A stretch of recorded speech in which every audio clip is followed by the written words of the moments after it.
Hey everybody, thank you for tuning in. I just wanted to share with you guys a PDF that I found, a text that I found. It's entitled Two Slavonic Tablets of Enoch. And when we're discovering these ancient texts, a lot of times, whatever the scholars say that they come from, um, it's not necessarily reliable. And this is one of those texts. I believe that wherever this text was sourced from, excuse me, where this text was sourced from, um, I believe this is probably genuine at its true source. I believe these were real ancient tablets written about Enoch and Noah from somebody who was around in those times. It's very short, guys, very brief. This is about the size of the entire text, but its contents are interesting, and we could tell that it's probably genuine because number one, it doesn't have an agenda.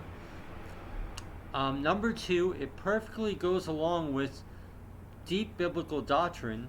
And what I mean by that is we prophesy in part and all this stuff. And it does, with discernment, it does give us a clue. Unfortunately, I cannot find the scripture, but I'll talk about that when we go over the text. So I hope people can see this on their screen. Of course, the PDF will be linked below. So concerning Enoch, Enoch was born and became a good and devout man who fulfilled God's will and was not influenced by the counsels of the giants. For there were giants on earth at that time, and Enoch was translated to heaven by God's command, and no one saw how his removal happened. When we read the book of Yasher, which is the most detailed account I can think of Enoch's translation or rapture, this is true. Concerning Noah, in the days when the giants were around and did not want to glorify God, a man was born whose name was Noah, who was devout and feared God, and like Enoch, he was not influenced by the giants' counsel. Now, this is where it gets interesting. When the giants heard that the righteous Noah was building an ark for the flood, they laughed at him. But Enoch, who was still around, was also telling the giants that the earth would either be destroyed by fire or by water. You see, if this was a fake text, it would likely say Enoch was around too, saying a flood's going to happen. That's what the book of Enoch tells us. But if when we read the book of Enoch and read Enoch's writings, it does go along with the Bible. We prophesy in part. He was not sure whether the world would be destroyed by fire or by water because the book of Enoch is what? Is in the prophetic tense. He was given the revelation of Noah's flood and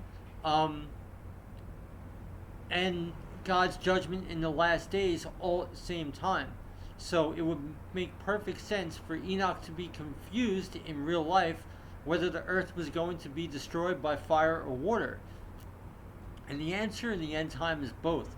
Now there's a scripture, I don't know if it's in Ezekiel, I don't know where it is, but there is a scripture that talks about God's wrath with fire and water.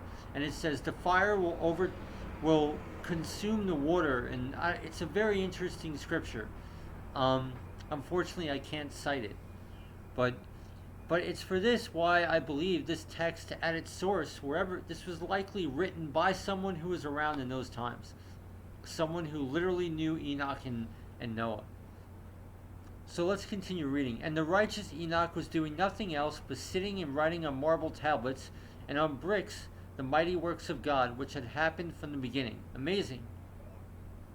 Amazing. And that's absolutely true. When we read Yasher chapter 3, for he used to say, if the earth was destroyed by fire, the bricks will be preserved to be a reminder for those who come after the mighty works of God, which have happened from the beginning. And if the earth is destroyed by water, the marble tablets will be preserved. And Enoch used to warn the giants about many things, but they remained stubborn and